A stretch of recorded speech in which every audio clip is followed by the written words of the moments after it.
entire transportation sector. No, this one was given to me by millionaires. In Gothenburg, Volvo Cars is committed to having an all-electric fleet by 2030 and being carbon neutral by 2040.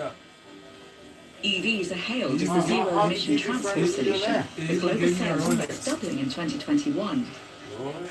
But eliminating exhaust gases is only one part of the story. The car product You can do the itself math. is the problem. 33% of all CO2 emissions of the product is coming from the steel. Then aluminium, and then you have the battery pack itself with all the battery materials. So steel, aluminium, and all battery materials together account for 75% of the CO2 of the product. And the other 25%, where's that from? It's plastic, it's all kind of like smaller materials, glass, and you have CO2 unfortunately in basically all elements. It's a tremendous work. Even if charged using only renewable energy, the amount of CO2 emitted over the lifetime of this EV is 27 tons. The one thing I don't understand is why these guys come up with these. Volvo Cars has joined Steel Zero, a global initiative pledging to use 50% green steel by 2030 and 100% by 2050. But the rest of the supply chain has to follow suit. Easier said than done when there are so many elements involved. I guess There was a time that we used to mine. And there was a time we used to it is really making me and then it went to wonder electricity. everything that goes into one car. All the energy, all the technology, all the materials. It was perfect. Imagine if it was all green. They were setting up gel and Volvo Cars is seen this as a clear and business critical when they're risk. done with that one, Jonas Oterheim is Volvo Cars' head of climate and while action. we have issues We like see that the building whole our world road needs to and change doing and we this need and to that, change they with say, it. oh, well, you have We to know go that keep it unless up we human change, rights. the consumers won't want to You buy have to Volvo resolve Cars from human us, rights. or the lawmakers don't allow us to sell these ships. We have other So issues. That's this what is the one of the Kenyan biggest president business said. risks we other have issues that long people term. care about. Do you actually think it's possible to meet Seen a climate law targets? says you can't do it. I'm feeling confident in That's ours, our law. but I think it's It important doesn't to even mean recognize that the world he is hates not them. yet It set could just be like, up look, this is to not our deliver focus on right what's now. needed. You know, whether that's So I'm a bit mixed there. Have you To seen think that the every gold company in the world economy? also takes the steps that we want to do but still see as challenging. I think that is likely too hard to believe in right now. People are saying there's a The bunch companies I visited seem genuinely committed to change. They've seen the writing on the wall. But transforming the business sector globally is an immense task. Just 1/3 of the world's largest public companies have set net zero targets. Less than half of these meet even minimal reporting standards. I've come to the Swedish capital, Stockholm, to meet a climate solutions expert who's convinced we should be looking towards the future rather than trying to rectify the past. We're trying to live and create tomorrow with yesterday's tools. We can't compromise. We need to reduce emissions. We need to reduce the outtake of resources for the planet in order to survive. There's a number of things that really threaten our civilization as we know it. And that's an existential threat. And we've not really had that before. Decarbonising the supply chains then isn't enough. No, we can't have the resource-intensive, not very smart society that we have today. And we can't just tweak Everyone it. is saying it We need to doesn't. fundamentally think that. We need to go back and ask, what do we need? Because we have today So they the should just get transport quiet sector, and but we don't need that. Just make them We need money. access. But for access, we don't Now you're need attracting cars. outside. We can have that through 3D printers, drones, virtual meetings. So the digital economy is just providing fundamental new ways to provide for things. And this emerging digital economy is enabling startups to leapfrog established technologies, disrupting the old industrial order. I've come to visit one of them in the south of the UK. Hi, Greg. Amanda, great to meet you. You too. Octopus CEO Greg Jackson is an entrepreneur with a flair for tech and a mission to shake up the energy sector. In just 6 years, Octopus has gained over 3.5 million customers in 14 countries. It's valued at over $5 billion. In this building, the energy comes from the grid, but it also comes from solar panels on the roof. And this box, at any moment in time, is deciding what to do with it. Store it in the car, use it to power the home. If it's going on the grid, wait till the grid price is higher. That way the homeowner gets the maximum financial benefit. Think about it. You're doing that through digitising energy. This is all digital. Just in the UK, Octopus Energy gathers 1.5 billion pieces of data every day to do this optimization. These bytes of data may be tiny, but with energy in the form of electricity, heat and transport contributing nearly 3/4 of all emissions, their potential impact is huge. Our mission is to make the transition to renewable energy faster and cheaper than anyone ever imagined. And that's not only great news for advanced economies, but also the 800 million people who don't have access to energy today. The costs of wind and solar are decreasing all the time, but at over $9,000 a piece on average, there's one key item for warming homes that is still beyond the reach of most people: the heat pump. This centre is devoted to making them available to all, and in the process, permanently switching off gas. A heat pump extracts heat from the air. It takes that heat, pumps it into the building. Heat pumps turn 1 unit of electricity into 3 units of heat, whereas for every unit of gas you burn, you get less than 1 unit of heat. And how are you actually going to get the cost down?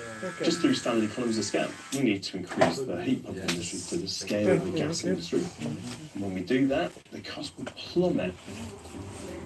The International Energy Agency says heat pumps are the key technology in the world's transition to sustainable heating. Greg is readying an army of installers to speed that transition up. 1,000 are being trained here each year. For every 1,000 engineers we train, we can install tens of thousands of heat pumps a year. This is the beginning of a revolution that's going to sooner or later be available to everyone that currently has a gas pump. Greg's vision is already starting to come alive. Octopus has teamed up with Ilke Homes, which pre-build zero-carbon houses, a more sustainable technique than constructing them on site. There's going to be over 100 zero-carbon homes generating electricity on the solar panels, a battery to store it, and heat pump to keep the home warm with no bills. Wow. And homeowners will be able to sell surplus energy back to Octopus, so they benefit and no energy is wasted.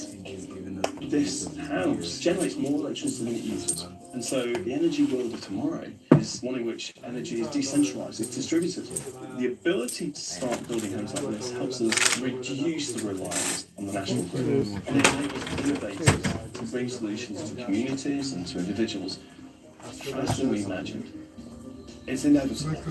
The world is either going to go clean on energy, or we're going to have such catastrophic climate change we lose the option. I come to a project like this and I have this real sense of impatience because the green transition is underway. The old system needs to move over to make way for this new sustainable, well, I was going to say future, but it's not a future. This is actually happening now.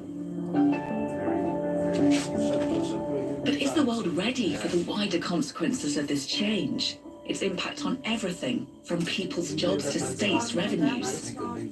According to systems change analyst James R. Bean, it's impossible to imagine what the future could bring.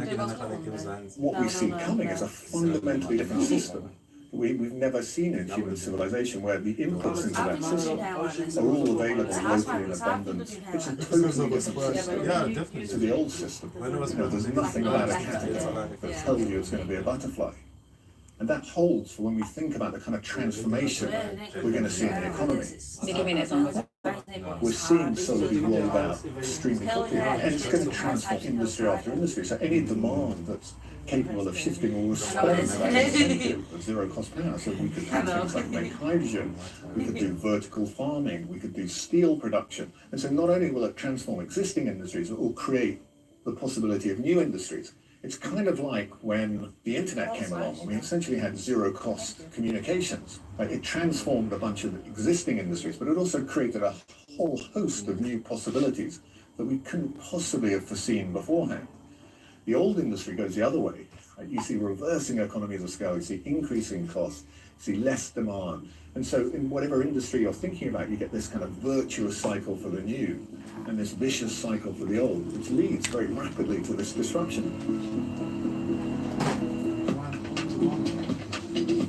And technology technology is disrupting other sectors too. Instead of using cows, we're using technology. In our case, 3D printing. Israeli startup Redefine Meat prints food from digital models, producing nearly 15 tons a day, equivalent of 60 cows. It's one of a number of companies seeking to reduce the impact of livestock farming, which is highly polluting and uses huge amounts of land and other resources. From plant-based substitutes like this, to meat cultivated in labs, to precision fermentation which brews microorganisms to make protein. This is a brave new world poised to disrupt the global food system, and it's attracting international investment. Rosie Wardle and Costa Yanoulis set up Synthesis Capital, a venture fund based in London in 2021. It focuses exclusively on food tech. I think from a global perspective, these technologies will really reduce the pressure on the earth to produce food. So if you take Redefine as an example, their products use over 90% less water and land, but also emit 90% less greenhouse gases. These technologies can be produced locally in local areas. Let's say Redefine put a station with printers, for example, to supply West London, which removes the need for the very long supply chains across the world, and provides a lot more food security for all nations. It might seem odd talking about feeding the world from a swanky restaurant like this, but all new products have to start somewhere before they can be scaled up and costs brought down. Redefine Meat is being showcased here. I want to try it, but I have to cook it first. It's amazing in here. Are you a good chef? You're about to find out.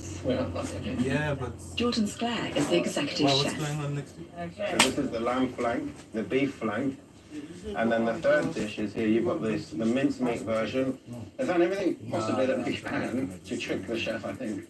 You can see how it's naturally meat looking in between each one. You see that? Yeah. That will be amplified even more when we cook it. I actually treat it more like a fillet, where I cook it fast on the grill. Look at that, you see on that side? How beautiful that goes. I put it on the board here. So when I take the first slice, it actually smells like lamb. Only South So Africa, this is the first time you've ever tried it. It is. I'm actually only been really to South excited. Good luck. Good luck. Okay. When you went last time, It looks like me. Yeah. And it really does smell like lamb. Okay. So you were left behind. Feels like it. That's extraordinary. So, For me, it's an it feels incredible like product. lamb. Yeah, it's wonderful.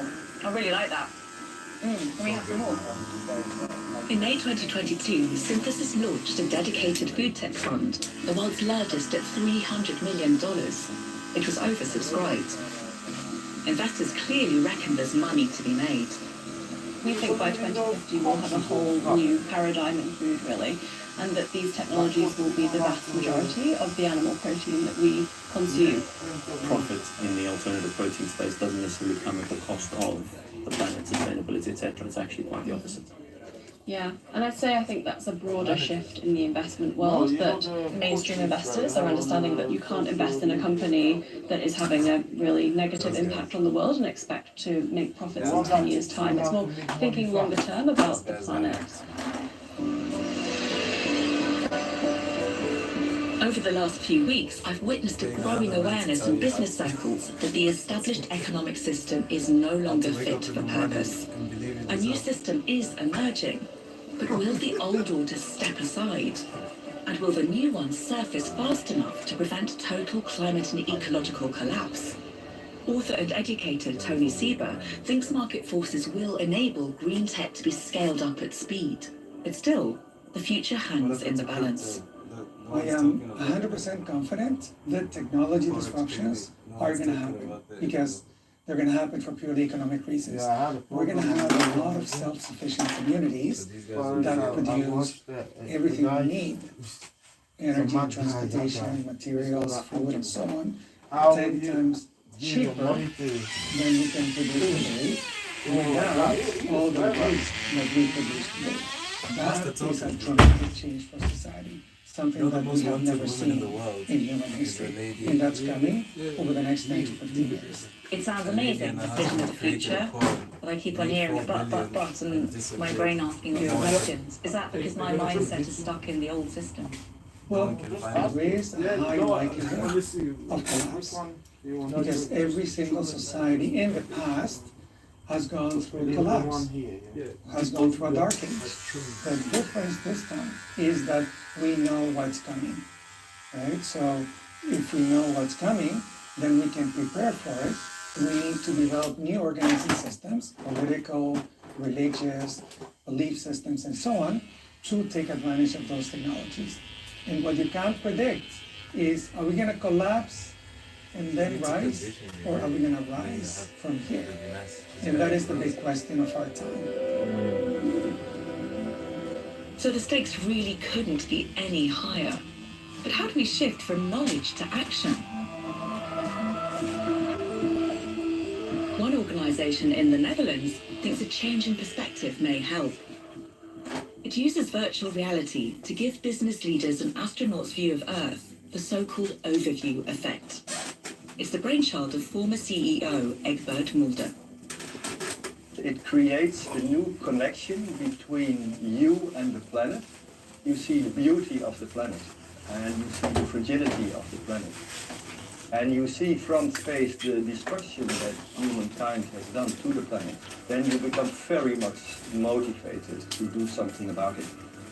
The aim is to reach the hearts and minds of 1 million business leaders around the world by 2030. And if my experience is anything to go by, this could be a really powerful way of galvanizing the corporate world into action. I feel quite exhausted by that experience. Another one, please. And a whole jumble of emotions. Deep sadness, compassion, and huge gratitude for this amazing delivery's taking a while. Lucky enough to be able to call home.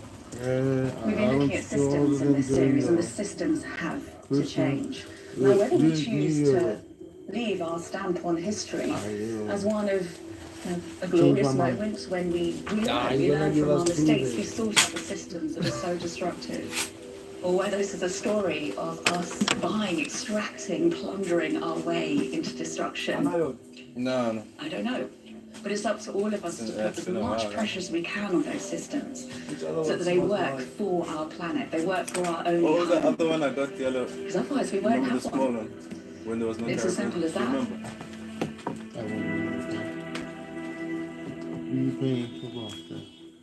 Pepsi if you want. I've got Pepsi if you want. Just tell me that get me. Yeah. That's the freedom. That's the one. You just get a cold Pepsi, cold bar makes it worse.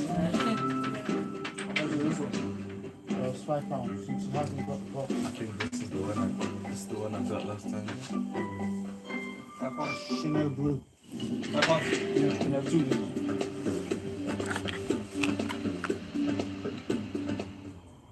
Hello there, we start in South America, and from this satellite image you can see the plume of shower clouds bringing some intense storms to southeastern areas of that's Brazil. all we We have got have. some red Or warnings you have out nothing. to further I said, flooding that's what you're not and being, possible mudslides. Now that wet you extends know, the all box the with way the up fiber. to the Yeah, north. yeah, It's yeah. looking What much happens to drier those for the likes guys? of Bolivia, You but go Ecuador bust bottle. has issued some warnings that we are set to see the wetter weather. What happened to those guys? They just end up ripping it for Argentina as well as basketball here. It's the hotter picture. We're expecting Yeah, and somebody there will be willing to flood to. into central areas of Argentina. Temperatures certainly on the up. You're right, the love. likes of Buenos Aires, but further south of this, a much cooler. Anything and I can do wetter for you picture. today? Now, as we Are move these to Central testers? America, largely quiet for much The of price the is Caribbean. Still some there. chances of Are they rain, testers? bringing those scattered Yes. showers and scattered showers for southern areas of Mexico, extending down all the way to Oh, Panama. so We will this see is, that wetter 30 weather pounds, please. intensify as we go into Sunday. Much drier for northern areas of Mexico. We could see some rain pour in thanks to those storms rolling across the Gulf of Mexico. We're going to see those pick up. It's clearer, however, It's been a on pleasure. Saturday. Thank you very much, The sir. worst of Thank that wet you. weather You want towards this? the Thank you, US man. West Coast. Till We'll next have more time, heavy sir. rain. Yeah, for that's good haircut. Hopefully I'll see you before the end of the month. Yeah, like I said, I want to try it the next 2 weeks. Yeah, or something. Yeah. Al Jazeera. Wherever you are. What's going on next week? What's going on with what? Next week. Let us know if you're going to the game. Then. I've got his number, but I have to go there to the stadium. If I need to get it, I don't know when. Usually the thing is when they close, or I think tomorrow morning, I can go there in the morning. Hopefully there's not that many people there to buy the ticket. What's your budget then? This is the news hour live from Doha, coming up in the next 60 minutes. No, you call you, just let me know. Kevin McCarthy, Call us state of California, give us a shot. having received a majority of the votes, I'll take it. Thank you. is See you. duly Bye-bye. elected Speaker of the House of Representatives. After 5 days and 16 rounds of voting, Republican Kevin McCarthy is sworn in as U.S. House Speaker. Ukrainians celebrate Orthodox Christmas under the shadow of war, where Russia's unilateral ceasefire hasn't stopped the fighting. Mexican authorities confirmed 29 people were killed in violence sparked by the arrest of a Sinaloa drug cartel leader. And Chinese business tycoon Jack Ma will give up control of financial tech giant the Ant Group. And in sport, Novak Djokovic is through to his first final of the year, the 21-time Grand Slam champion, beating Daniil Medvedev in the last four of the Adelaide International.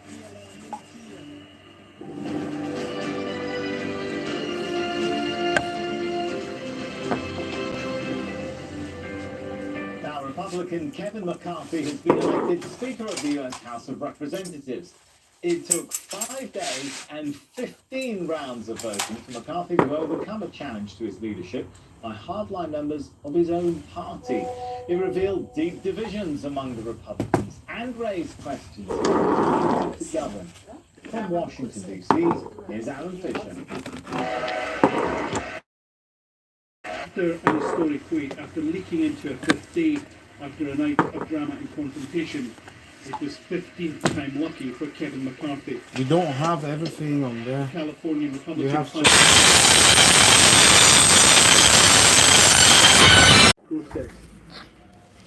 And then it was done. McCarthy finally became Speaker of the 118th Congress.